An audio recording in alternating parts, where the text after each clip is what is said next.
বঙ্গবাণী কবিতার বাছাইকৃত 10টি এমসিকিউ। কোন ভাষায় সাধারণত আল্লাহ নবীর সিফত রচিত হয়েছে? এখানে সঠিক উত্তর হবে আরবি ফার্সি, গ। বঙ্গবাণী কবিতায় নরগণ বলতে কাদের বোঝানো হয়েছে?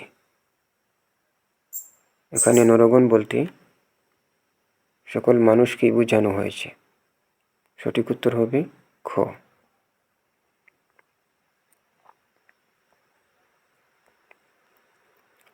বঙ্গবাণী কবিতায় হিন্দুয়ানি বলতে কি বোঝানো হয়েছে?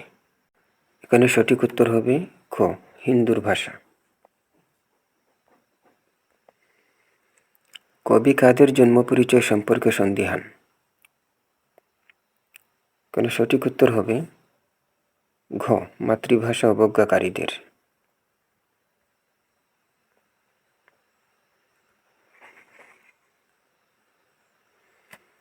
নিজ দেশ ত্যাগী কেন বিদেশ ন যায়? এখানে কোন ভাব ফুটে উঠেছে? সঠিক উত্তর হবে খ, খুব। এই বাক্য দ্বারা কবির তীব্র ক্ষোভ প্রকাশ পেয়েছে। সেই বাক্য বুঝে প্রভু আপে নিরঞ্জন, এখানে সেই বাক্য বলতে কি বোঝানো হয়েছে? সেই বাক্য বলতে সব ভাষা বোঝানো হয়েছে। প্রভু সব ধরনের ভাষাই বুঝতে পারেন।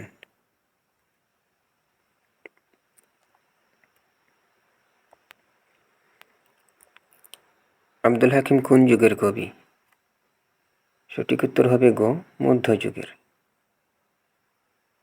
আব্দুল হাকিমের জন্ম এবং মৃত্যু 1700 শতাব্দীতে, তাই সঠিক উত্তর হবে মধ্যযুগের। কবি আব্দুল হাকিমের কাব্য রচনার উদ্দেশ্য কি? সঠিক উত্তর হবে সাধারণ মানুষের তুষ্টি।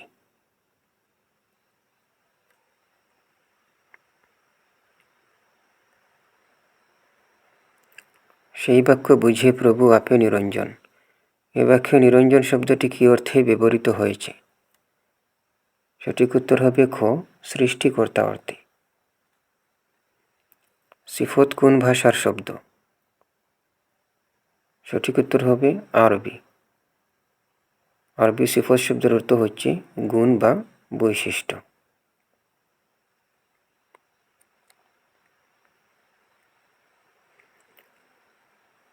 কপোতাক্ষ নদ থেকে 10টি বাছাইকৃত এমসিকিউ এখানে দেওয়া আছে।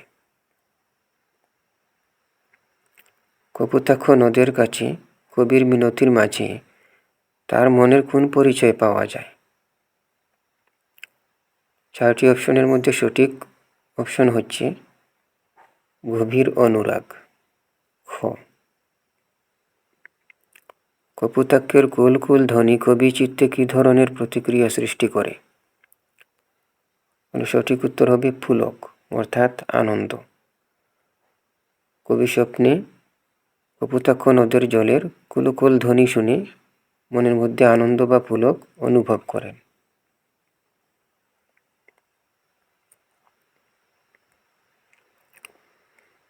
কোন চরণে কবির দেশপ্রেম সকল সীমার বাঁধন অতিক্রম করে গেছে? এখানে সঠিক উত্তর হবে খ, দুগ্ধ শ্রুতরূপী তুমি জন্মভূমি স্তনে।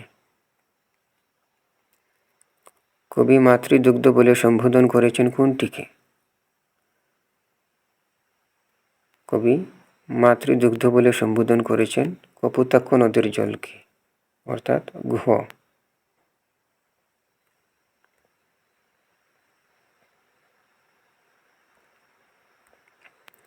নিরিবিলি বুঝাতে কবি কপোতাক্ষ নদ কবিতায় কোন শব্দটি ব্যবহার করেছেন? সঠিক উত্তর হবে খ, বিরলে, অর্থাৎ নির্জনে বা নিরালায়। কপোতাক্ষ নদ কবিতায় কি প্রকাশ পেয়েছে? সঠিক উত্তর হবে স্মৃতিকাতরতা।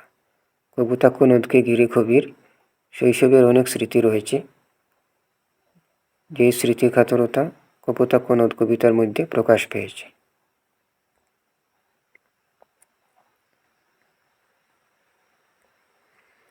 বাংলা কাব্যে সনেটের প্রবর্তক কে? ঘ, মাইকেল মধুসূদন দত্ত। আর সনেটের প্রবর্তক হচ্ছে পেত্রার্ক।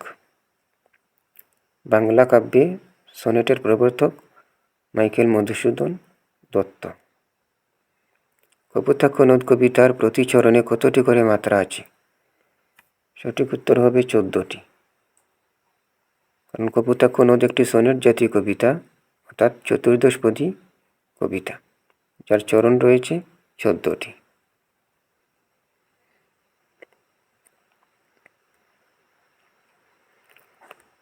এখানে একটি উদ্দীপক দেওয়া আছে, তোমাকে যেন ভুলে না যাই, এ আশিস দাও মোরে, দূর থেকে যেন ওগো মরমে তোমায় খুঁজে পাই। উদ্দীপকটি নিচের কোন চরণের সাথে ভাবগত সঙ্গতি বিধান করে?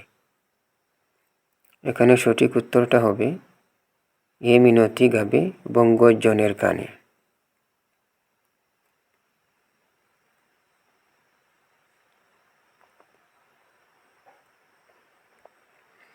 উদ্দীপকের সাথে যে ভাবগত সঙ্গতি বিধান করে তা হল